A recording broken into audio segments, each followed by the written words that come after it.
Hello, my dear students. Welcome back all of you our Chandan Educational Channel.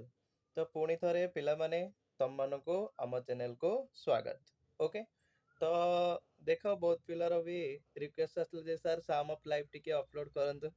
ହଉ ତ ଠିକ୍ ଅଛି, ଆଉ ବିଳମ୍ବ ନ କରି ଆମେ ଆମର ନେକ୍ସଟ ଟପିକ୍ ନେକ୍ସଟ ପୋଏମ୍ ଯୋଉ ଅଛି ଆମର ପ୍ଲସ୍ ଟୁ ସେକେଣ୍ଡ ଇୟରର ଅଲରେଡି ଆମର ଦୁଇଟା ପୋଏମ୍ ଅପଲୋଡ୍ ହେଇସାରିଛି। ଯଦି କେହି ଦେଖିନାହାନ୍ତି ପ୍ଲେ ଲିଷ୍ଟରେ ଯାଇକି ଦେଖିଦେବେ, ଆଉ ଲିଙ୍କ ବି ମୁଁ ତମମାନଙ୍କୁ ଡେସ୍କ୍ରିପସନ୍ ଲିଙ୍କରେ ବି ଦେଇଦେବି। ଓକେ, ତ ଦେଖ ଆଜିର କ୍ଲାସକୁ ଆମେ ଷ୍ଟାର୍ଟ କରିବା। ଆଜିର ଯୋଉ ଟପିକ୍ ଆମେ ପଢ଼ିବା ପିଲା ହେଉଛି ବହୁତ ଇମ୍ପୋର୍ଟାଣ୍ଟ ଟପିକ୍। ଓକେ, ଆଉ ବହୁତ ଇଣ୍ଟରେଷ୍ଟିଂ ଟପିକ୍ ମଧ୍ୟ। ଟପିକ୍ ନାଁ ଦେଖ କ'ଣ, ଏ ସାମ୍ ଅଫ୍ ଲାଇଫ୍। ଓକେ, ଅ ସାମ୍ ଅଫ୍ ଲାଇଫ୍, ଆକୁ ପି ସାମ୍ ପଢ଼ିଦେବନି, ସାମ୍, ଅ ସାମ୍ ଅଫ୍ ଲାଇଫ୍ ହେଲା। ଆଚ୍ଛା, ହ୍ୱାଟ୍ ଇଜ୍ ଦ, ଆକୁ ଲେଖିଛନ୍ତି କିଏ ଦେଖ, Henry Wadsworth Longfellow. Okay, ତ ଦେଖ ଫାଷ୍ଟ ବୁଝିବା what is the meaning of Sam ହେଲା। ସାମ୍ ର ମିନିଂ କ'ଣ ପିଲେ, PSLM, ସାମ୍ ର ମିନିଂ ହଉଛି ହୋଲି ହେଲା। ହୋଲି ମାନେ କ'ଣ, ପବିତ୍ର। ଓକେ, ସାମ୍ ର ପିଲେ ମିନିଂ ହଉଛି ପବିତ୍ର।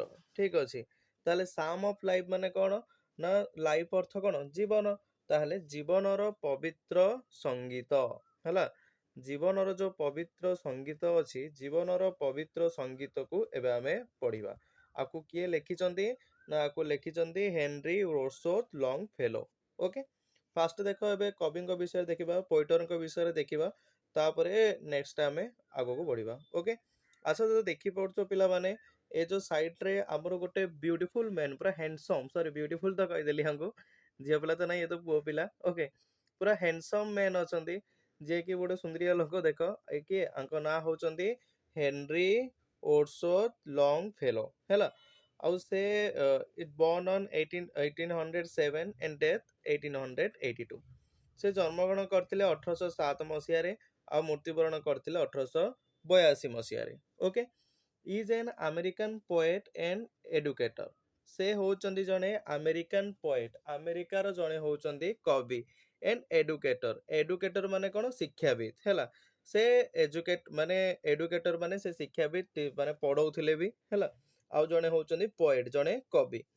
ଇନ୍ 1884, ସେ 1884 ମସିହାରେ, he is the first citizen of United States to be honored in the Poet Corner of Westminster Abbey in London, England। ତ ଦେଖ ପିଲାର ମିନିଂ କ'ଣ, ସେ 1882 ରେ ମରିଗଲେ ବା ମୃତ୍ୟୁବରଣ କଲେ ହେଲା। ତାପରେ କ'ଣ ହେଇଛି, ତାର 2 ବର୍ଷ ପରେ 1884 he is the first citizen of United States ହେଲା। ସେ ହଉଛନ୍ତି ପ୍ରଥମ ନାଗରିକ କୋଉଥିର ନା, ୟୁନାଇଟେଡ୍ ଷ୍ଟେଟ୍ର, ଟୁ ବି ଅନର୍ଡ। ଅନର୍ଡ ମାନେ କ'ଣ, ତାଙ୍କୁ ସମ୍ମାନିତ କରାହେଲା, ଅନର କରାହେଲା। ସମ୍ମାନିତ କରାହେଲା କୋଉଥିରେ, in poets corner of Westminster ଏବେ। ଓକେ, କୋଉଥିରେ କରାହେଲା ଦେଖ, ପୋଏଟ୍ କର୍ଣ୍ଣର ଅଫ ୱେଷ୍ଟମିନିଷ୍ଟର ଏବେ। ତା ମାନେ କ'ଣ ଦେଖ, ଯୋଉ ଲେଖା ହେଇଛି ପିଲେ, ଇନ୍ ଲଣ୍ଡନ ଇଂଲଣ୍ଡ, ଆର ପୁରା ମିନିଂ କ'ଣ ଦେଖ, ବୁଝ। ଇଂଲଣ୍ଡର ଲଣ୍ଡନରେ ହେଲା, ଇଂଲଣ୍ଡର କୋଉଠି ପିଲେ, ଲଣ୍ଡନରେ। ଇଂଲଣ୍ଡର ଲଣ୍ଡନ ଠାରେ କ'ଣ ହେଇଛି, ୱେଷ୍ଟମିନିଷ୍ଟର ହେଲା।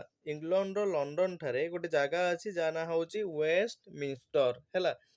ର କୋଉଠାରେ, ୱେଷ୍ଟମିନିଷ୍ଟର ଓବେ ହେଲା। ଇଂଲଣ୍ଡର ଲଣ୍ଡନ, ଆଉ ଲଣ୍ଡନର ୱେଷ୍ଟମିନିଷ୍ଟର ଗୋଟେ ଜାଗା, ଆଉ ୱେଷ୍ଟମିନିଷ୍ଟରରେ ଆଉ ଗୋଟେ ଅଛି ଯାହା ନାଁ ହେଲା ଏବେ। ଓକେ, ସେଠାରେ କ'ଣ କରାହେଇଛି, ଏ ଯୋଉ ପୋଏଟ୍ କର୍ଣ୍ଣର ମାନେ କ'ଣ ଜାଣିଛ ନା, ପୋଏଟ୍ କର୍ଣ୍ଣର ଅର୍ଥ ହଉଛି ଏଇଟା ଯେ ଉପାଧି ଦେବା ହେଲା। କି ଉପାଧି, ତାଙ୍କୁ ଅନର ମାନେ ହେଲା ଉପାଧି ଦିଆ ହେଇଛି, ଆଉ ପୋଏଟ୍ କର୍ଣ୍ଣର ମାନେ କ'ଣ ବୁଝ, ପୋଏଟ୍ କର୍ଣ୍ଣର ହଉଛନ୍ତି ଜଣେ ପୋଏଟ୍, ଜଣେ କବି ମରିଗଲା ପରେ, ଆଉ ତାଙ୍କୁ କ'ଣ ଦିଆଯାଏ ନା, ଗୋଟେ ଷ୍ଟାଚୁ ବନାଯାଏ ହେଲା। ଜଣେ କବି ମରିଗଲା ପରେ ତାଙ୍କର ଗୋଟେ କୀର୍ତ୍ତିମାନ ପାଇଁ, ତାଙ୍କୁ ମନେ ରଖିବା ପାଇଁ ଗୋଟେ ଷ୍ଟାଚୁ ବନାଯାଏ ହେଲା। ଆଉ ସେଇ ତାକୁ ଆମେ କହୁଛନ୍ତି ପୋଏଟ୍ କର୍ଣ୍ଣର ହେଲା। ତା ମାନେ ଦେଖ, ଏ ଲାଇନଟା ପୁରା ବୁଝିବା। ଯୋଉ ହେନରୀ ଓରସୋଥ ହଉଛନ୍ତି, ହେନରୀ ଓରସୋଥ ଲଙ୍ଗ ଫେଲୋ ହଉଛନ୍ତି, ଯେ କି ଫାଷ୍ଟ ୟୁନାଇଟେଡ୍ ଷ୍ଟେଟ୍ର ସିଟିଜନ୍, ଯେ କି ଫାଷ୍ଟ ୟୁନାଇଟେଡ୍ ଷ୍ଟେଟ୍ର ନାଗରିକ। ସେ ମଲା ପରେ ତାଙ୍କୁ ପ୍ରଥମ ଥର ୟୁନାଇଟେଡ୍ ଷ୍ଟେଟ୍ରେ ପ୍ରଥମ ଥର ଏଇ ଯୋଉ ହେନରୀ ଓରସୋଥକୁ କୋଉଠାରେ ନା ଇଂଲଣ୍ଡର ଲଣ୍ଡନ ଠାରେ ଥିବା ୱେଷ୍ଟମିନିଷ୍ଟରର ଆବେଠାରେ ତାଙ୍କୁ ଷ୍ଟାଚୁ କରିକି ବା ତାଙ୍କର କୀର୍ତ୍ତିମାନ ଯୋଉ କୀର୍ତ୍ତି କରିକି ତାଙ୍କୁ ଉପାଧିରେ ସମ୍ମାନିତ କରାଯାଇଥିଲା। ଓକେ, ବାସ୍ କୋଉ ଉପାଧିରେ ପଏଣ୍ଟ କର୍ଣ୍ଣର ବା ଷ୍ଟାଚୁ କରିକି ତାଙ୍କୁ ଏ ପଏଣ୍ଟ କର୍ଣ୍ଣର ଉପାଧିରେ ସମ୍ମାନିତ କରାଯାଇଥିଲା। ବାସ୍ ବୁଝିପାରିଲ, ଏତିକି ସରିଲା ଆମର କବିଙ୍କ ବିଷୟରେ। ଏବେ ଦେଖ ଥିଲା ପିଲେ ୱାର୍ମ ଅପ୍। ଏବେ ଯୋଉ ୱାର୍ମ ଅପ୍ ଅଛି ସେଇ ୱାର୍ମ ଅପ୍ ଦେଖ ବହୁତ ଲଙ୍ଗ ଦେଇଛି। ଆକୁ ମୁଁ ଯଦି ଡିଟେଲ ତମକୁ ପଢେଇ ଯିବି ତ ଭିଡିଓ ବହୁତ ଲେନ୍ଦି ହେଇଯିବ ଆଉ ବହୁତ ବଡ ହେଇଯିବ ହେଲା। ତ ସେଥିପାଇଁ ଆକୁ ଆମେ ସ୍କିପ୍ କରିବା। ଆଉ ତମେ ପଢିବ, ଯାହା ବି ଡାଉଟ୍ ଅଛି କମେଣ୍ଟ ସେକ୍ସନରେ ଜଣାଇବ, ଠିକ ଅଛି। ତ ଏବେ ଦେଖ ଟପିକକୁ ଆମେ ଏବେ ଷ୍ଟାର୍ଟ କରିବା। ତ ଦେଖ ପିଲେ ଫାର୍ଷ୍ଟ ଷ୍ଟାଞ୍ଜା କଣ ଦେଇଛି ଆମକୁ ହେଲା। ହଉ, ଦେଖ first Strandja. Tell me not in mournful numbers, life is but an empty dreams, for the soul is dead, the slumbers, and things are not what they seems. Okay, तो देखो पहले first tell me, देखो आउथरे ମୁଁ ପଢୁଛି Strandja କୁ। तो tell me not in mournful numbers, life is but an empty dreams, for the soul is dead, the slumbers, and things are not what they seems. Okay, तो देखो fast और word meaning को देखिदबा। Tell me not a mournful numbers ହେଲା। What is the meaning of mournful? MOURNFUL ହେଲା। ମର୍ନଫୁଲ ମାନେ କଣ ପିଲେ? ମର୍ନଫୁଲ ର ଓଡିଆ ମିନିଂ ହଉଛି ସରଫୁଲ। ସରଫୁଲ ମାନେ ହେଲା ଦୁଃଖପୂର୍ଣ୍ଣ ହେଲା। ବୁଝିଲ ମର୍ନଫୁଲ ମାନେ କଣ? Next empty dream. Empty dream ମାନେ ଶୂନ୍ୟ ସ୍ୱପ୍ନ। ଫର ଦ ସୋଲ ଇଜ ଡେଡ। ସୋ ଡେଡ ମାନେ ହେଲା ମୃତ। ଆଉ ସ୍ଲମ୍ବର ମାନେ ସ୍ଲମ୍ବର ମିନିଂ ହେଲା ପିଲେ ଡିପ୍ ସ୍ଲିପ ହେଲା। ଡିପ୍ ସ୍ଲିପ ମାନେ ପୁରା ଗଭୀର ଭାବରେ ଶୋଇଯିବା। Okay, and things are not what they seem. ଛାଡ଼, ତ ଦେଖ ଏଥର ବୁଝିବା। Tell me not in mournful numbers ହେଲା। Tell me not in mournful numbers ମାନେ କଣ? ମତେ ମର୍ନଫୁଲ ମାନେ ଦୁଃଖପୂର୍ଣ୍ଣ। ତ ଟେଲ୍ ମି ମାନେ ଟେଲ୍ ମି ନଟ୍, ମତେ କୁହ ନାହିଁ ହେଲା। କଣ କୁହ ନାହିଁ? ସେଇ ଦୁଃଖପୂର୍ଣ୍ଣ ଭାବରେ ମତେ କୁହ ନାହିଁ। ଫାର୍ଷ୍ଟ ଲାଇନ ବୁଝିଲା। ଫାର୍ଷ୍ଟ ଲାଇନରେ କବି ଏଠାରେ କହୁଛନ୍ତି ଯେ ମତେ ଦୁଃଖପୂର୍ଣ୍ଣ ଭାବରେ କୁହ ନାହିଁ। Life is but an empty dreams. Life is but, ଯେ ତମର ଜୀବନ, ଲାଇଫ ମାନେ କଣ? ଜୀବନ ହେଲା। ବଟ୍ କିନ୍ତୁ ଏନ୍ ଏମ୍ପ୍ଟି ଡ୍ରିମ୍, ଜୀବନ ହଉଛି ତମର ଶୂନ୍ୟ ସ୍ୱପ୍ନ ହେଲା। ସେ ଏଠାରେ କହୁଛନ୍ତି ଯେ ମତେ କୁହ ନାହିଁ ଯେ ତମର ଜୀବନ ହଉଛି ଗୋଟେ ଶୂନ୍ୟ ସ୍ୱପ୍ନ। କେଜଣ କହୁଛନ୍ତି ନା ଯେ ମୋ ଜୀବନରେ କିଛି ବି ନାହିଁ, ମୁଁ ଖାଲି ଭାସମାନ ଅବସ୍ଥାରେ ଘୁରି ବୁଲୁଛି, ଶୂନ୍ୟ ସ୍ୱପ୍ନ। ତ ଏଠାରେ କବି କହୁଛନ୍ତି ଯେ ମତେ କୁହ ନାହିଁ ଯେ ତମ ଜୀବନ ହଉଛି ଗୋଟେ ଶୂନ୍ୟ ସ୍ୱପ୍ନ। ଓକେ, ନେକ୍ସଟ ଲାଇନ କୁ ଦେଖ। For the soul is dead that slumber. For the soul is dead that slumber. ତା ମାନେ ସେହି ଆତ୍ମା ହେଲା, କୋଉ ଆତ୍ମା ଦେଖ? ମୃତ ବ୍ୟକ୍ତି ସହ ସମାନ ଯିଏକି ଶୋଇ ରହିଥାଏ ହେଲା। ଫର ଦ ସୋଲ ମାନେ ସେହି ଆତ୍ମା, ଡେଡ୍ ଅଫ ଦ୍ୟାଟ୍ ସ୍ଲମ୍ବର, ଯିଏକି ମୃତ ବ୍ୟକ୍ତି ଭଳିଆ ଗଭୀର ନିଦରେ ପୁରା ଶୋଇ ଯାଇଥିବ ହେଲା। ନେକ୍ସଟ ତାପରେ ଲାଇନ କୁ ଦେଖ। And things are not what they seem. And things are not, ଏବଂ ସବୁ ଜିନିଷ ସେମିତି ନୁହେଁ ଯେମିତି ଆମକୁ ଦେଖା ଯାଇଥାଏ ହେଲା। ବୁଝିପାରିଲ ଏ ଲାଇନ? ଯେ କି ସବୁ ଜିନିଷ ସେମିତି ନୁହେଁ ଯେମିତି ଆମକୁ ଦେଖା ଯାଇଥାଏ। ଦେଖ ପୁରା ଆଉଥରେ ଷ୍ଟାଞ୍ଜାଟାକୁ ମୁଁ କହିଦଉଛି। ଏଠାରେ କବି କହିବାକୁ ଯାଉଛନ୍ତି ଯେ ତମେ ମତେ କୁହ ନାହିଁ ହେଲା। ତମେ ମତେ କୁହ ନାହିଁ ଯେ ଜୀବନ ହଉଛି, ବା ତମେ ମତେ ପୁରା ଦୁଃଖପୂର୍ଣ୍ଣ ଭାବରେ ତମେ ମତେ କୁହ ନାହିଁ ହେଲା। କଣ କହିବାକୁ ସେ କଣ କୁହ ନାହିଁ ବୋଲି କହିଛନ୍ତି? ଯେ ତମ ଜୀବନ ଗୋଟେ ଶୂନ୍ୟ ସ୍ୱପ୍ନ। ତମ ଜୀବନ ଗୋଟେ ଶୂନ୍ୟ ସ୍ୱପ୍ନ ବୋଲି ତମେ ମତେ ଦୁଃଖପୂର୍ଣ୍ଣ ଭାବରେ ବା ଦୁଃଖରେ ତମେ ମତେ କୁହ ନାହିଁ। ଆଉ କଣ କହିଛନ୍ତି? ସେଇ ଆତ୍ମା, ଯୋଉ ଆତ୍ମା ଗୋଟେ ମୃତ ବ୍ୟକ୍ତି ସହିତ ସମାନ ହେଲା। ସେଇ ଆତ୍ମା, ଯୋଉ ଆତ୍ମା କି ଗୋଟେ ମୃତ ବ୍ୟକ୍ତି ସହିତ ସମାନ। ଆଉ କେତେବେଳେ ସେଇ ଆତ୍ମା ଗୋଟେ ମୃତ ବ୍ୟକ୍ତି ସହିତ ସମାନ ହବ? ଯେତେବେଳେ କି ସିଏ ପୁରା ଗଭୀର ନିଦରେ ଶୋଇ ଯାଇଥିବ। ତା ମାନେ କବି ଏଠାରେ କହିବାକୁ ଚାହୁଁଛନ୍ତି ତମେ ଯଦି ପୁରା ଗଭୀର ନିଦରେ ଶୋଇ ପଡିବ ବା କିଛି ପରିଶ୍ରମ ନ କରିବ, ଆହୁରି କହିବ ଯେ ଆମ ଜୀବନର ମାନେ ବଞ୍ଚିବାର କିଛି ମାନେ ନାହିଁ, ଗୋଟେ ଶୂନ୍ୟ ସ୍ୱପ୍ନ, ତାହେଲେ ସେ ସେୟା ଠିକ ନୁହେଁ। ଓକେ, ତାପରେ ଲାଷ୍ଟ କଣ କହିଛନ୍ତି ନା ସବୁ ଜିନିଷ ସେମିତି ନୁହେଁ ଯେମିତି ଆମକୁ ଦେଖା ଯାଇଥାଏ ହେଲା। ଆମେ ଯେମିତି ଗୋଟେ ଜିନିଷକୁ ଦେଖିବା ପ୍ରକୃତିରେ ସେଇ ଜିନିଷ ପିଲେ ସେମିତି ହୋଇନଥାଏ ହେଲା। ବାସ୍, କହିବାକୁ ତ ବହୁତ କିଛି ଅଛି, କିନ୍ତୁ ସମୟର ବହୁତ ଅଭାବ, ତ ଆମେ କମ ସମୟ ମଧ୍ୟରେ ଆମକୁ ସାରିବାର ଅଛି। ଦେଖ next, life is real, life is earnest ହେଲା। ଲାଇଫ ଇଜ ରିଏଲ, ଜୀବନ ହଉଛି ଗୋଟେ ବାସ୍ତବ। Life is real. ଆଉ life is earnest, earnest means ହଉଛି ପିଲେ ସିରିୟସ ହେଲା। ଏଇଟା ଅର୍ଜନ କରିବା ତ ହବନି, ଏଇଟା ହଉଛି ସିରିୟସ। ମାନେ ଜୀବନ ହଉଛି ଗୋଟେ ବାସ୍ତବ, ମାନେ ଯାହା ଆମେ ଦେଖୁଛନ୍ତି ତାହା ହିଁ ଠିକ ହେଲା। ପରିକଳ୍ପନା ଭିତରେ ଆମେ ବଞ୍ଚିବା ଗୋଟେ ଶୂନ୍ୟ କଥା। ସେଥିପାଇଁ ବାସ୍ତବରେ ଆମେ ଯାହା ଦେଖିବା ତାହା ହିଁ ଠିକ। ଯାହା ବି ଦେଖୁଛ ଦେଖ ପିଲେ, ଏନି ରିଲେସନରେ ବି କଣ ହୁଏ ନା କୋଉଟା ଗୋଟେ ପରମାନେଣ୍ଟ ନଥାଏ। ଯଦି ମୋର କିଛି କାମ ଅଛି ତମ ପାଖରେ ତ ଓକେ ହେଲା, ତ ଏଇ ଟାଇପର ଆଜିକାଲିର ରିଲେସନସିପ ବି ହେଇଯାଇଛି। ତ ଲାଇଫ ଇଜ ରିଏଲ, ଜୀବନ ହଉଛି ଗୋଟେ ବାସ୍ତବ। ଲାଇଫ ଇଜ ଅନଷ୍ଟ, ତ ଜୀବନ ହଉଛି ଗୋଟେ ସିରିୟସ ହେଲା। ଆଉ ଦେଖ next, and the grave is not its goal. ଗ୍ରେଭ ମାନେ କଣ? ସମାଧି ହେଲା। ଗ୍ରେଭ is not its goal, ଗୋଲ ମାନେ ଲକ୍ଷ୍ୟ। ଆମ ଜୀବନର ଲକ୍ଷ୍ୟ ସମାଧି ପ୍ରାପ୍ତ କରିବା ନୁହେଁ ହେଲା। ତ ଆମ ଜୀବନର ଲକ୍ଷ୍ୟ ନାହିଁ ଯେ ଆମେ ବଞ୍ଚିଛନ୍ତି ଆଉ କାଲିକି ମରିଯିବା କିଛି ହେଲେ କାମ ନ କରିକି ହେଲା। ତ ଆମ ଜୀବନର ଲକ୍ଷ୍ୟ କେବଳ ମରିବା ନୁହେଁ, କେବଳ ସମାଧି ପ୍ରାପ୍ତ କରିବା ନୁହେଁ। ଲାଇଫ ହଉଛି ବାସ୍ତବ, ଆଉ ଲାଇଫ ହଉଛି ବହୁତ ସିରିୟସ ହେଲା। ତାପରେ ସେ କଣ କହିଛନ୍ତି ଦେଖ, dust thou art to dust thou returnest. Dust thou art, dust thou art ମାନେ କଣ ପିଲେ ଦେଖ, dust thou art to dust ଦୋ ରିଟର୍ନେଷ୍ଟ। ତା ମାନେ ଏଇଟା ହଉଛି ଦେଖ ପିଲେ, ଏଇଟା ହଉଛି ଗୋଟେ ଆମର ଗୋଟେ କୋଟେସନ ହେଲା। ସେଇ କୋଟେସନ, ଏଇଟା କୋଉଥିରେ ଗୋଟେ କୋଟେସନ ଜାଣିଛ ନା? ଏଇଟା ହଉଛି ଗୋଟେ ଆମର ବାଇବେଲ ର ହଉଛି ଗୋଟେ କୋଟେସନ। ଓକେ, এই କୋଟେସନ ର ପ୍ରକୃତ ମିନିଂ କଣ ଜାଣିଛ ନା? ପ୍ରକୃତ ମିନିଂ ହଉଛି we are born in dust and we are death in dust। Okay, ଆର ପିଲେ ପ୍ରକୃତ ମିନିଂ ହଉଛି we are born in dust and we are death in dust। Okay, R Odia meaning ହେଲା ଆମେ ଧୂଳିରେ ଜନ୍ମ ହେଇଛନ୍ତି ଆଉ ଭବିଷ୍ୟତରେ ଆମେ ଧୂଳିରେ ହିଁ ମିଶିଯିବା। ମାନେ ଆମେ ମାଟିରୁ ହିଁ ଜନ୍ମ, ଆମେ ମାଟିରେ ହିଁ ମିଶିଯିବା। ଯଦି ଆର ପ୍ରକୃତ ମିନିଂ ଯଦି ଆମେ ଖୋଜିବା, ତାହେଲେ ଆର ପ୍ରକୃତ ମିନିଂ ହଉଛି ଆମେ ମାଟିରେ ହିଁ ଜନ୍ମ ହେଇଛନ୍ତି, ଆମେ ମାଟିରେ ହିଁ ମିଶିଯିବା ବୋଲି କବି ଏଠାରେ କହୁଛନ୍ତି। ଯେହେତୁ ଏଇଟା ଓଲ୍ଡ ଇଂଲିଶ ଆଗେ ଯେତେବେଳେ ୟୁଜ ହଉଥିଲା, ସେଇ ସମୟରେ ଏ ଯୋଉ କୋଟେସନ ଟା ଥିଲା, ଏଇ କୋଟେସନ ଟାକୁ ଅଣା ହେଇଛି ବାଇବେଲ ରୁ ଅଣା ହେଇଛି। ଓକେ, ବାସ୍ ଏତିକି ବୁଝିପାରିଲ।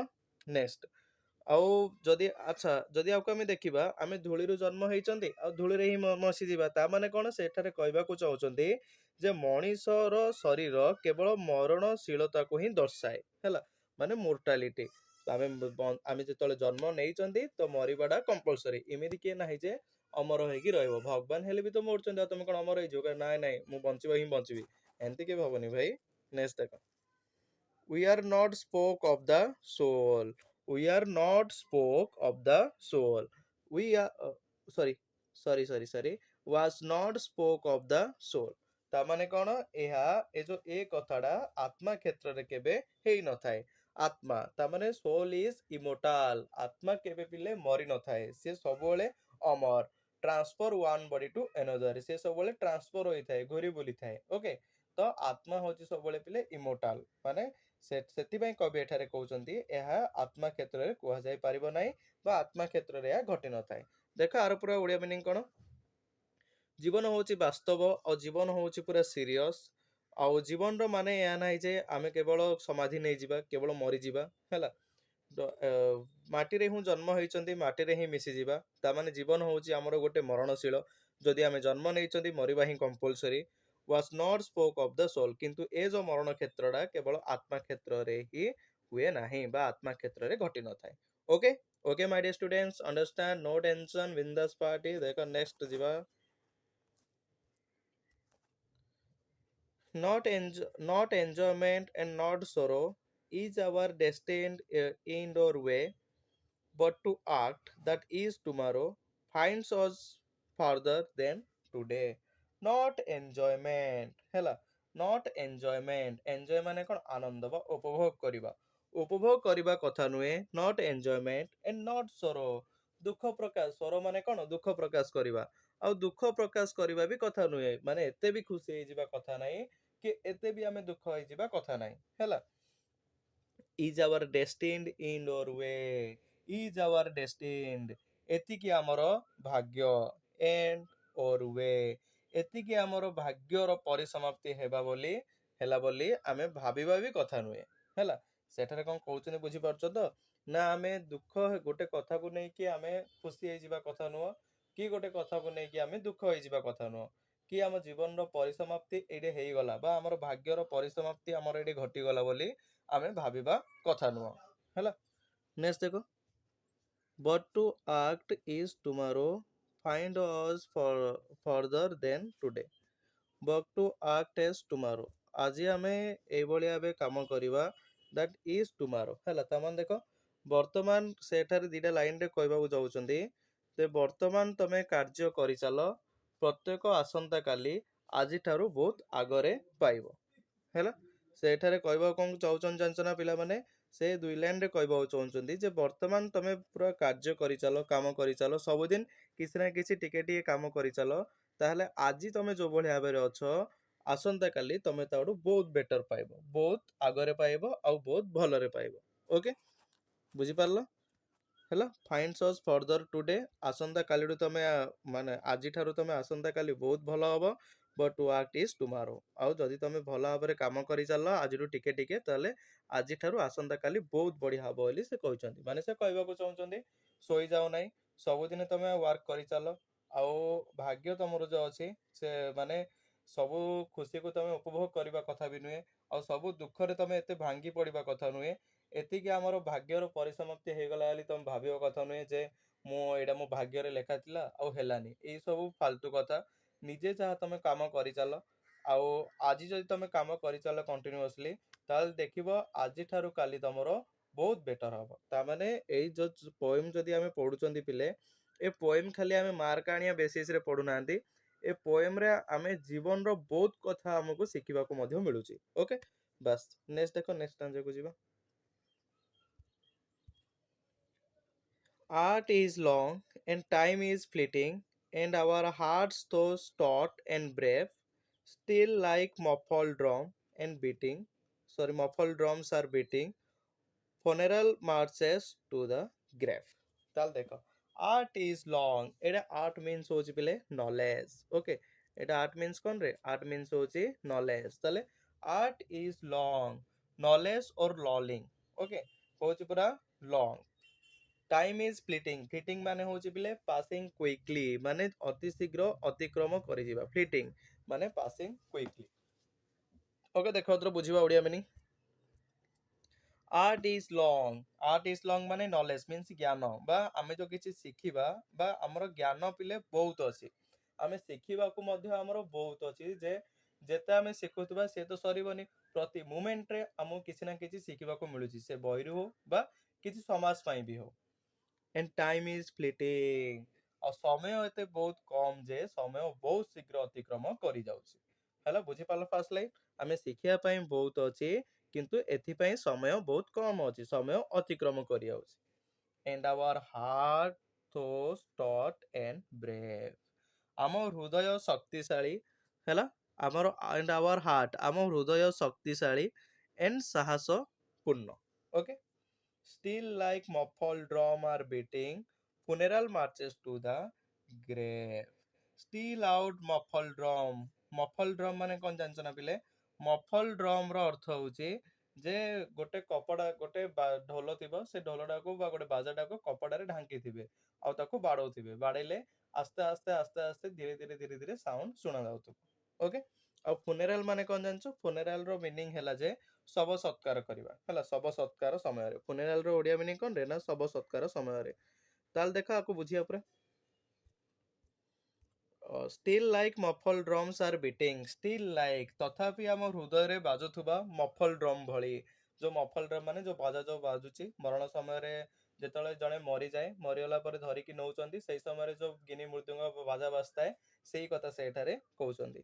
funeral marches to the grave ହେଲା, ଶବ ସତ୍କାର ବେଳେ ଗଲା ବେଳେ ଯୋଉ ବାଜା ବାଜିଥାଏ ହେଲା, ସେଠାରେ କହୁଛନ୍ତି funeral marches to the grave, ଶବ ସତ୍କାର ଗଲା ବେଳେ ଯୋଉ ବାଜା ବାଜିଥାଏ, ଆଉ ତଥାପି ସେଇ ବାଜା ଆମ ହୃଦୟରେ ମଫଲ ଡ୍ରମ୍ ଭଳିଆ ବାଜିଥାଏ ହେଲା।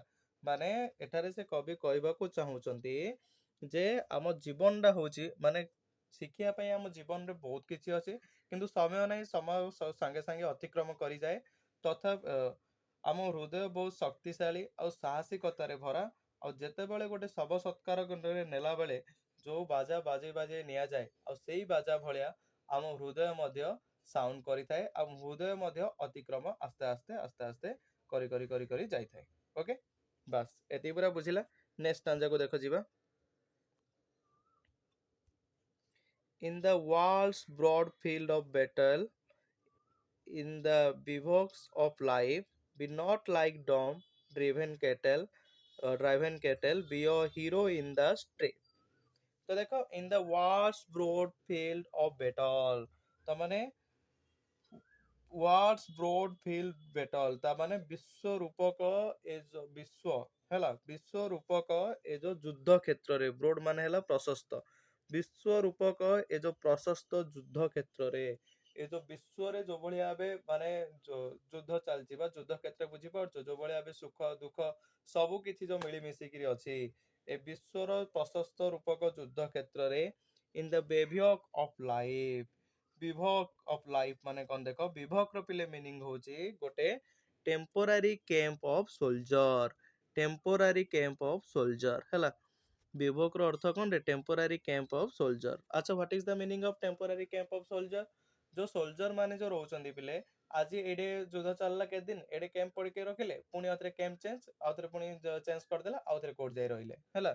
माने जेतलो युद्ध चलताई सेही समय रे सैनिक माने जो भली तांकर कैंप को चेंज करिथांती हैला, से एठारे कहउचंदी जे आमर जो जीवन होची, आ आमर भी जीवन सेही भलिया, आमर भी जीवन होची गोटे कौन ना विभक ऑफ लाइफ, गोटे टेम्पोरारी कैंप भलिया, गोटे क्षीणस्थायी भलिया हैला। ताले एठारे से कौन कहबो, जन दुई लाइन रे देखो, दुई लाइन रे से एठारे कहबाकू चाहउचंदी जे विश्व रूपक ए जो प्रशस्त युद्ध क्षेत्र रे क्षणस्थायी जीवन रे हैला, इन विभक ऑफ लाइफ माने क्षणस्थायी जीवन रे, जीवन आज अछि काली नै, जिन कैंप एडे अछि, कैंप चेंज होउची आज न हेले काली की सेठी चेंज हेइतियो, सेही भली आम जीवनटा आज अछि काली थिबो कि नथिबो तार भी ग्यारेंटी नै। Okay, be not like dom driven cattle, be not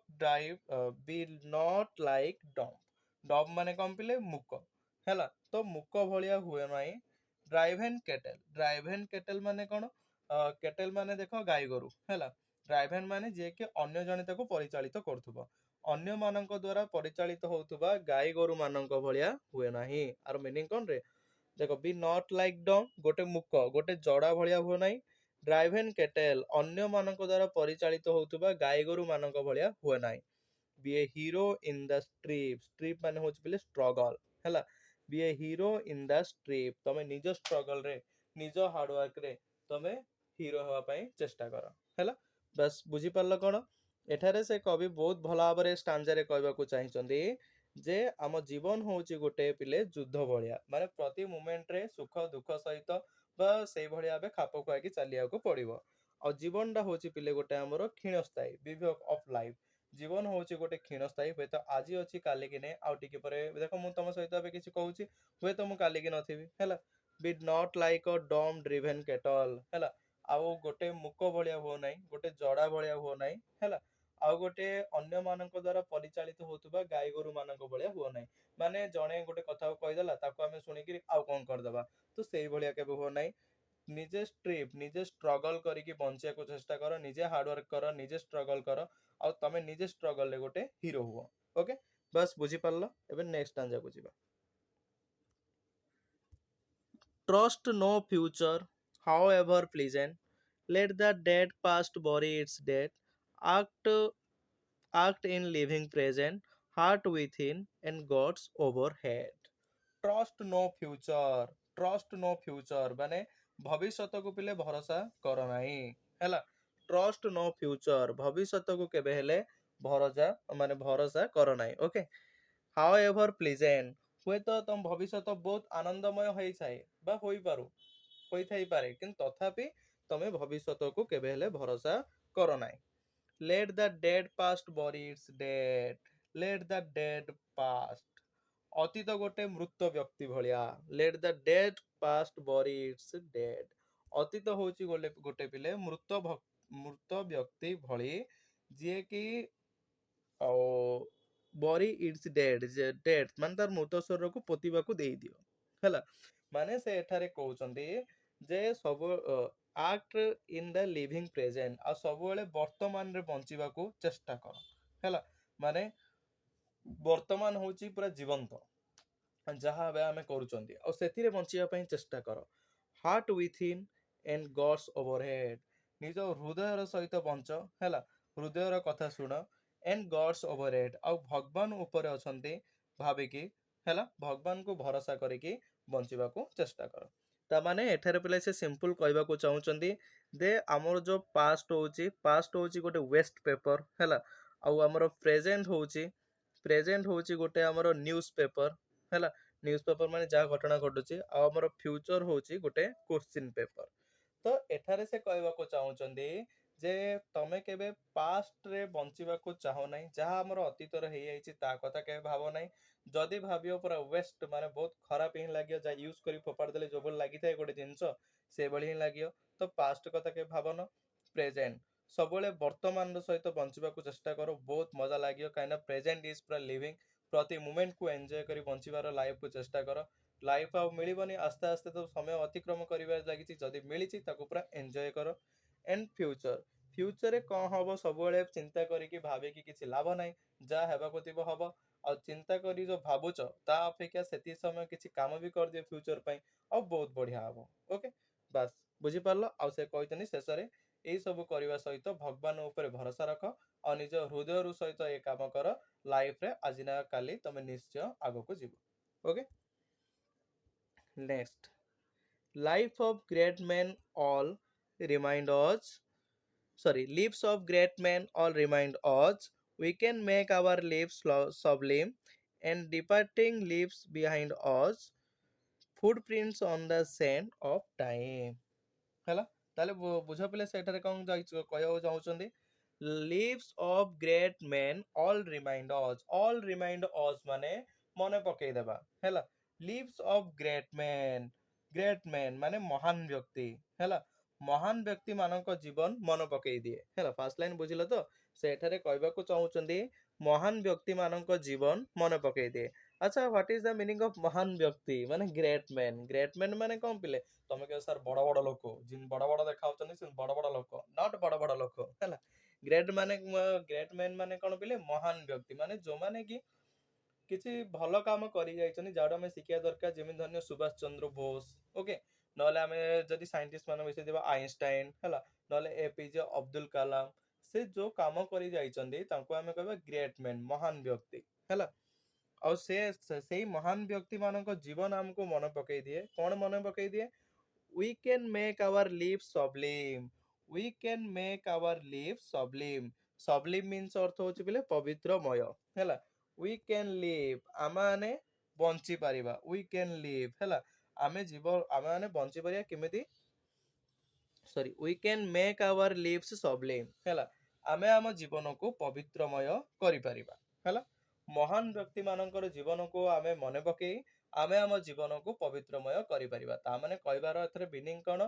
ଯେମିତି ଧରିନିଅ ଏପିଜେ ଅବଦୁଲ କାଲାମ, ସେ କୋଉଭଳି ଭାବେ ଷ୍ଟ୍ରଗଲ କଲେ, ସେ କେମିତି ଲାଇଫକୁ ପରିବର୍ତ୍ତନ କଲେ, ଯଦି ଆମେ ତାଙ୍କ ବିଷୟରେ ପଢିବା, ତାଙ୍କ ବିଷୟରେ ଜାଣିବା, ତ ସେଇ ତାଙ୍କଠୁ ଆମେ ଅନୁପ୍ରାଣିତ ହେଇକି ଆମ ଜୀବନରେ ତାଙ୍କ କଥାକୁ ୟୁଜ କରିକି ଆମେ ବହୁତ ଆଗକୁ ବଢି ଚାଲିବା। ଓକେ, କିନ୍ତୁ ସେ କଥା ନ ଦେଖି ଯଦି ଆମେ ଆଉ କୋଉ କଥା ଦେଖିବା, ମନେକର କୋଉ ହିରୋଇନ କଥା ଦେଖିବା, ତ ପୁରା ହିରୋଇନ ଭଳିଆ ହେଇଯିବ ଆଉ।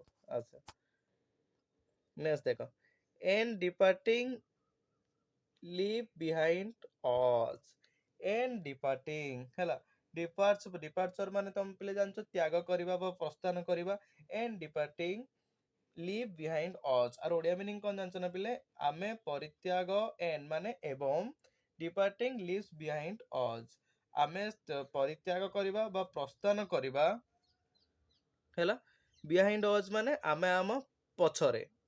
footprints on the sand of time, footprints ମାନେ ପଦ ଚିହ୍ନ ହେଲା, sand behind ଯେମିତି ବାଲିରେ ପଦ ଚିହ୍ନ ଛାଡିକି ଯାଉଛନ୍ତି, ସେଇଭଳି ସମୟ ଅନୁସାରେ ଆମେ ତ ଅତିକ୍ରମ କରିଯିବା, ଆମେ ତ ମରିଯିବା ହେଲା। ଆଜି ନହେଲେ କାଲି ଆମେ ନିଶ୍ଚୟ ମୃତ୍ୟୁବରଣ କରିବା ହିଁ କରିବା, ମରିବା ହିଁ ମରିବା। କିନ୍ତୁ ଆମେ ଯୋଉ ପାଦ ଚିହ୍ନ ଛାଡିକି ଯାଇଥିବା, ପାଦ ଚିହ୍ନ ମାନେ ନାଇଁ ରେ ଚପଲରେ ପିନ୍ଧିକି ପଳେଇବ ସାର୍ ଆମେ ପାଦ ଚିହ୍ନ ଛାଡିକି ପଳେଇଲି, ସେ ପାଦ ଚିହ୍ନ ନାହିଁ। ପାଦ ଚିହ୍ନ ମାନେ କଣ, ଆମେ ହୁଏତ ଭଲ କାମ କରିଛନ୍ତି ତାର ଗୋଟେ ପଦ ଚିହ୍ନ, ଆଉ ଖରାପ କାମ ବି କରିଛନ୍ତି ସେଇ ସବୁ ପଦ ଚିହ୍ନ ଆମେ ଛାଡି ଯାଇଛନ୍ତି। ତ ସେଇ ସବୁ ଆମେ ଯାହା ବି କରିକି ଯାଇଥିବା ତାକୁ ସବୁ ମନେ ପକେଇବେ। ହେଲା, ବୁଝିପାରିଲ? ବାସ୍, ଏଥର ଦେଖ ପୁଣି ଥରେ ଷ୍ଟାଞ୍ଜାକୁ ମୁଁ ତମକୁ ଏଲାବୋରେଟ୍ କରିଦଉଛି ଓଡ଼ିଆରେ। ସେ କ'ଣ କହିବାକୁ ଚାହିଁଥିଲେ ନା, ସେ ଏଠାରେ କହିବାକୁ ଚାହିଁଥିଲେ ଯୋଉ ଯେତିକି ଯୋଉ ମହାନ ବ୍ୟକ୍ତି ଅଛନ୍ତି, ମହାନ ବ୍ୟକ୍ତି ମାନଙ୍କର ଜୀବନ ଆମକୁ ମନେ ପକେଇ ଦିଏ, କ'ଣ କରିଦିଏ, ଆମେ ଜୀବନକୁ କ'ଣ ମନେ ପକେଇ ଦିଏ ଯେ ଆମେ ଜୀବନକୁ କିଭଳି ଭାବେ ପବିତ୍ରମୟ କରିବା। ହେଲା, ଆଉ ଆମର ଯୋଉ ତ୍ୟାଗ କରିବା, ପ୍ରସ୍ଥାନ କରିବା, ବା ଆମେ ଆଜି ନହେଲେ ଆସନ୍ତା କାଲି ଆମେ ମରିବା, କିନ୍ତୁ ତା ପଛେ ପଛେ ଆମେ ଆମ ପଛରେ କେବଳ କ'ଣ ଛାଡ଼ିଯିବା, କେବଳ ପଦ ଚିହ୍ନ ହିଁ ଛାଡ଼ିକି ଯାଇଥିବା। ହୁଏତ ତମେ ଭଲ କାମ କର ବା ଖରାପ କାମ କର। ସେଥିପାଇଁ ସେ ଏଠାରେ କହିବାକୁ ଚାହୁଁଛନ୍ତି ଦେ ଗ୍ରେଟ୍ ମେନ୍, ଆଉ ମହାନ ବ୍ୟକ୍ତି ମାନଙ୍କ ଠାରୁ ଅନୁପ୍ରାଣିତ ହେଇକି ତମେ ଭଲ କାମ କରିଚାଲ। ହେଲା, ଯୋଉଭଳିଆ ଏବେ ମହାନ ବ୍ୟକ୍ତି ମାନେ କେବେଠାରୁ ମଲେଣି, ତଥାପି ଆମେ ତାଙ୍କୁ ମନେ ରଖିଛନ୍ତି, ସେଇଭଳି ଭାବେ ତମକୁ ଲୋକମାନେ ମନେ ରଖିବେ। ଓକେ, ନେକ୍ସଟ ଷ୍ଟାଞ୍ଜା ଦେଖ ପିଲେ ଯିବା। ଆଉ ଦୁଇଟା ଷ୍ଟାଞ୍ଜା ରହିଲା, ବହୁତ କମ ସମୟ ଭିତରେ ସାରିବା, ବହୁତ ଲେଟ୍ ବି ହେଇଗଲାଣି। ହେଲା, ଆଉ ଭୋକ ଶୋଷ ବି ଲାଗିଲାଣି ନା, କ'ଣ କରିବା। Footprints that perhaps another, footprints. ହେଲା, ଦେଖ ଲେଖା ହେଇଛି ଏଠି କ'ଣ, footprints that perhaps another. Okay, ଆର ଓଡ଼ିଆ ମିନିଂ କ'ଣ ଦେଖ। ଫୁଡ ପ୍ରିଣ୍ଟସ୍ ମାନେ କ'ଣ ତ ଜାଣିଛ, ପାଦ ଚିହ୍ନ। Sailing over life's solemn main. ହେଲା, ସେଲିଂ ଓଭର ଲାଇଫ୍, ସେଲିଂ ମାନେ ନାବିକ ଭଳିଆ ଯୋଉ ଅତିକ୍ରମ କରିବା, overs life solemn life. Solemn ମାନେ କ'ଣ ଜାଣିଛ ନା ପିଲେ, ନୋବଲ। ହେଲା, ବା ପବିତ୍ରମୟ। ସୋଲେମନ ମିନ୍ସ ହଉଛି ପବିତ୍ରମୟ। ହେଲା, ଆଉ ମେନ୍ ମାନେ ହଉଛି ପିଲେ ଓସେନ। ଓସେନ ମାନେ କ'ଣ ରେ, ସମୁଦ୍ର। Okay, forlorn and shipwrecked brother. Forlorn and shipwrecked brother ମାନେ କ'ଣ, ତାର ଓଡ଼ିଆ ମିନିଂ ଯଦି ଆମେ ଦେଖିବା, ଜଣେ ବ୍ୟକ୍ତି ଯିଏକି ତା ଜୀବନରେ ପୁରା ଅସଫଳତା ପୁରା ଭରିକି ରହିଥିବ। ହେଲା, ମାନେ ପୁରା ସେ ଯେତେ ବି କାମ କରିଛି ପୁରା ନିରାଶ ହେଇଯାଇଛି, ତା ଜୀବନ ଅସଫଳତା ପୁରା ଭରିକି ରହିଥିବ, ତାକୁ ଆମେ କହୁଛନ୍ତି ଫୋରଲଣ୍ଡ ଏଣ୍ଡ ୱିକ୍ଡ ବ୍ରଦର। ଓକେ, ତ ଦେଖ ଏଥର ବୁଝିବା ପୁରା ଏ ଦିଟା ଷ୍ଟାଞ୍ଜାକୁ। ଏ ଦିଟା ଷ୍ଟାଞ୍ଜା ଯେତେବେଳେ ପଢ଼ାଯାଏ ସେ ସମୟରେ ପିଲାମାନେ ଟିକେ ବୁଝିବା ପାଇଁ ଟିକେ ଡିଫିକଲ୍ଟି ମନେ କରନ୍ତି, କିନ୍ତୁ ତଥାପି ଆମେ ପୁରା କ୍ଲିୟରଲି ବୁଝିବା। ଯାହାର ବି କିଛି ଡାଉଟ୍ ରହିବ କମେଣ୍ଟ ସେକ୍ସନରେ ଜଣେଇବ। Okay, footprints that perhaps another. ହେଲା, ଫୁଡ ପ୍ରିଣ୍ଟସ୍ ମାନେ ପଦ ଚିହ୍ନ, that perhaps another sailing over life's solemn life. ଦେଖ ଏ ଦିଟା ଲାଇନର ମିନିଂ କ'ଣ। ଜୀବନ ରୂପକ ଯେତେବେଳେ ପବିତ୍ରମୟ ସମୁଦ୍ରରେ, ହେଲା, ନୌ ବିହାର ବା ନା ଯେତେବେଳେ ଡଙ୍ଗା ବା ନା ଚଲେଇଲା ସମୟରେ, ହେଲା, ବୁଝିପାରୁଛ ତ, sailing over the Solomon's life, footprints in the perhaps another. ଆର ଓଡ଼ିଆ ମିନିଂ ହେଲା ଜୀବନ ରୂପକ ଯେତେବେଳେ ଦେଖ ଫାର୍ଷ୍ଟ ଆମେ ବୁଝିବା, ଏବେ ସେକେଣ୍ଡ ଆଡୁ ଯିବା। ଏ ସେକେଣ୍ଡ ଓଡ଼ିଆ ମିନିଂ କ'ଣ ନା, ଜୀବନ ରୂପକ ଯେତେବେଳେ ପବିତ୍ର ସମୁଦ୍ରରେ ଆମେ ନୌବିହାର ବା ଡଙ୍ଗା ଚଲେଇଲା ବେଳେ ବା ଯେତେବେଳେ ନୌବିହାର କରାହଉଛି, footprints that perhaps another. Footprints ମାନେ କ'ଣ କହିଥିଲେ ରେ, ପଦ ଚିହ୍ନ। ଆମେ ଯେଉଁ ପଦ ଚିହ୍ନ ଛାଡ଼ି ଯିବା, ହେଲା, ପରହାପ୍ସ ଏନଦର ହୋଇପାରେ ଅନ୍ୟ କେହି ଲୋକ। ହେଲା, ବୁଝିପାରିଲ ଦିଟା ଲାଇନ। ଜୀବନ ରୂପକ ଏ ଯୋଉ ପବିତ୍ର ସମୁଦ୍ରରେ ଯେତେବେଳେ ଆମେ ଡଙ୍ଗା ଚଲାନ୍ତି, ମାନେ ସେ ଜୀବନକୁ ଗୋଟେ ପବିତ୍ର ସମୁଦ୍ର ସହିତ କବି ଏଠାରେ କମ୍ପେୟାର କରିଛନ୍ତି। ଆଉ ଯେତେବେଳେ ଆମେ ଜୀବନରେ ଅତିକ୍ରମ କରୁଛନ୍ତି ଗୋଟେ ଷ୍ଟେଜ ପରେ ଗୋଟେ ଷ୍ଟେଜ, ତାକୁ ସେ କମ୍ପେୟାର କରିଛନ୍ତି ଗୋଟେ ନୌକା ସହିତ। ଗୋଟେ ସମୁଦ୍ରରେ ନୌକା ଯେଭଳି ଏ ପାଖରୁ ସେ ପାଖ ଯେତେବେଳେ ଅତିକ୍ରମ କରିଥାଏ, ସେଇଭଳି ଆମ ଜୀବନ ରୂପକ ଜୀବନ ହଉଛି ଗୋଟେ ପବିତ୍ର ସମୁଦ୍ର। ଆଉ ସେଇ ପବିତ୍ର ସମୁଦ୍ରରେ ଆମେ ଯୋଉଭଳି ଭାବେ ଅତିକ୍ରମ କରୁଛନ୍ତି, ସେଇ ସମୁଦ୍ରରେ ଡଙ୍ଗା ମଧ୍ୟ ସେଇଭଳି ଭାବେ ଅତିକ୍ରମ କଲା ବେଳେ ଆମେ ଯୋଉ ଗୋଟେ ଷ୍ଟେଜ ଟିକେ ଛୋଟ ଥିଲେ, ବଡ ହେଲେ ତାପରେ ପରେ ଆମେ ଯୋଉ ପଦ ଚିହ୍ନ ଛାଡି ଯିବା, ହେଲା, ହୋଇପାରେ ଅନ୍ୟ କେହି ଲୋକ, ଏ ଫରଲୋନ୍ ଏଣ୍ଡ ୱିକ୍ଡ ବ୍ରଦର, ଯିଏ କି ଯେଉଁ ଲୋକର ଜୀବନ କ'ଣ ହେଇଯାଇଥିବ, ଆଉ ଓଡ଼ିଆ ମିନିଂ କ'ଣ କହିଲେ ପିଲେ, ଫରଲୋନ୍ ଏଣ୍ଡ ସିପ୍ ୱିକ୍ଡ ବ୍ରଦର ମାନେ ଯାହାର ଜୀବନ ପୁରା ଅସଫଳତାର ସହ ନିରାଶରେ ଭରପୁର ହୋଇଯାଇଥିବ। ହେଲା, seeing shall take heart again, seen shall take heart again। ସେ ଆମକୁ ଦେଖି ତା ହୃଦୟକୁ ପୁରା ଦୃଢ କରିବ, ଆଉ ତା ସହିତ ସେ ନିଜେ ଆଗକୁ ବଢିବା ପାଇଁ ତାକୁ ଗୋଟେ ସାହସ ମିଳିବ। ହେଲା, ମାନେ ଆଉ ପୁରା ବୁଝିପାରିଲ ଓଡ଼ିଆ ମିନିଂ କ'ଣ। ସେ ଏଠାରେ କହିବାକୁ ଚାହୁଁଛନ୍ତି ଯେ ଆମର ଯୋଉ ଗୋଟେ ଜୀବନ ହେଇଛି ସେଇ ଜୀବନ ଗୋଟେ ପବିତ୍ର ସମୁଦ୍ର ଭଳିଆ। ଆଉ ଆମେ ଗୋଟେ ପରେ ଗୋଟେ ଷ୍ଟେଜ ଯୋଉଭଳିଆ ଏବେ ଅତିକ୍ରମ କରିକି ଯାଉଛନ୍ତି, ତ ସେ ଡଙ୍ଗା ଯୋଉଭଳିଆ ଏବେ ଅତିକ୍ରମ କରି ଚାଲୁଛି ସମୁଦ୍ରରେ, ସେଇଭଳି ମଧ୍ୟ ଆମେ ଅତିକ୍ରମ କରି ଯାଉଛନ୍ତି।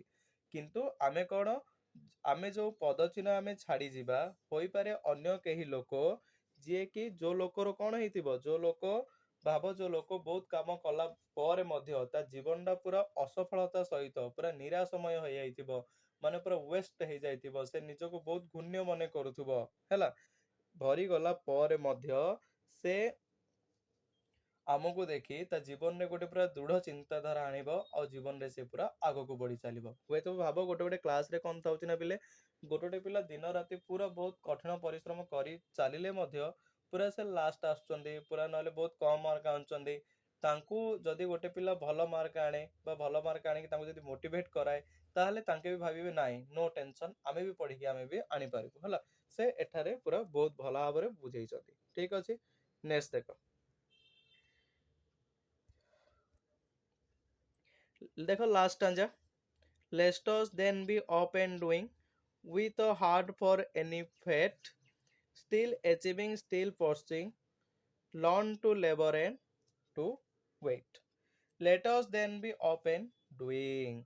Let us then be up and doing. Up ମାନେ ଉଠି ଯାଅ, ଏବେ ତୁମେ ଉଠି ଯାଅ, ଚାଲ, ଆଉ ଡୁଇଂ ମାନେ କିଛି କାମ କର, ଠିଆ ହବ, ହେଲା, ବୁଝିପାରିଲ।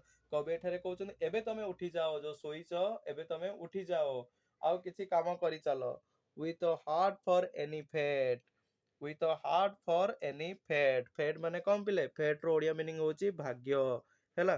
with a heart ତମର ହୃଦୟ, ହେଲା, ଏମିତି ହୃଦୟ ନେଇ କାର୍ଯ୍ୟ କର, ହେଲା।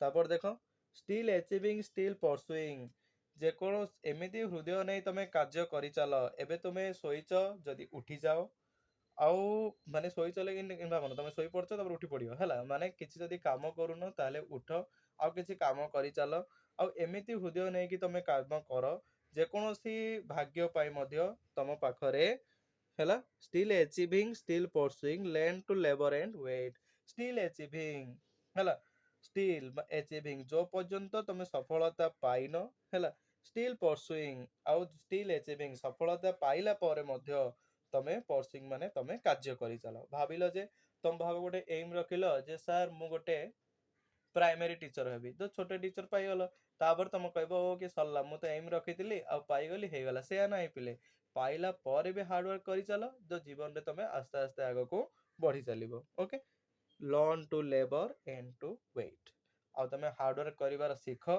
ଲେବର ବା କଷ୍ଟ କରିବାର ଶିଖ, ପରିଶ୍ରମ କରିବାର ଶିଖ, ଆଉ ସେଇଭଳି ଭାବେ ଯଦି ତମେ ପରିଶ୍ରମ କରିଚାଲିବ ତାହେଲେ ତମେ ଜୀବନରେ ନିଶ୍ଚିତ ଆଜି ନହେଲେ କାଲି ଆଗକୁ ବଢି ଚାଲିବ। ଓକେ, ଏତିକି ଥିଲା ପିଲେ ତମର ଏ ଯୋଉ ଫାର୍ଷ୍ଟ ପୋଏମ୍, ସରି ଭୁଲ କହିଲି, ଥାର୍ଡ ନମ୍ବର ପୋଏମ୍ ତମର plus two second year science ର, ଯୋଉ ସାଇନ୍ସ ହଉ ବା ଆର୍ଟ୍ସ ହଉ ବା କମର୍ସ ହଉ, ତମେ ଯାହା ବି ନଉଛ ନିଅ, ସାମ୍ ଅଫ୍ ଲାଇଫ, ବହୁତ ବଢିଆ ପୋଏମ୍। ଏ ପୋଏମ୍ ରୁ ଆମେ ଜୀବନ ମାନେ କେମିତି ଭାବେ ବଞ୍ଚିବା ସେଇ ବିଷୟରେ ବହୁତ ଭଲ ଭାବରେ ଆମେ ଜାଣିପାରିବା। ଓକେ, ବାସ୍, ତ ଆଜିର କ୍ଲାସକୁ ଆମେ ପିଲେ ଏଇଠି ରଖିବା, ଯଦି କାହାର କିଛି ଡାଉଟ୍ ଥାଏ କଣ ଥାଏ କିଛି ସବୁ କିଛି କମେଣ୍ଟ ସେକ୍ସନରେ ଜଣେଇବ, ହେଲା। ଆମର ଏଇ ଚନ୍ଦନ ଏଜୁକେସନାଲ ଚ୍ୟାନେଲକୁ ଭୁଲିବ ନାହିଁ, ଆଉ ଯଦି ଭଲ ଲାଗିଥିବ ତାହେଲେ ସାଙ୍ଗମାନଙ୍କୁ ସେୟାର କରିକି ସମସ୍ତଙ୍କୁ ପ୍ରଫିଟେବଲ କରିବାକୁ ମଧ୍ୟ ଭୁଲିବ ନାହିଁ। ଓକେ, ତ thank you all of my dear students, ମୋ ତରଫରୁ ତମକୁ ବହୁତ ବହୁତ ଧନ୍ୟବାଦ।